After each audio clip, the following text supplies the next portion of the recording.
Əziz həmcinsim, neçə illik evlilikdən sonra hələ də həyat yoldaşının səni sevib sevmədiyini bilmirsənsə, bundan əmin deyilsənsə, o zaman hal-hazırda sadalayacağım 4 davranışa diqqətlə qulaq as.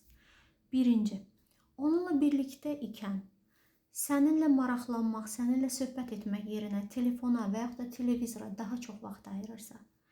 İkinci, sənin necə olduğunu, necə hiss etdiyini, gününün necə keçdiyini soruşub maraqlanmırsa.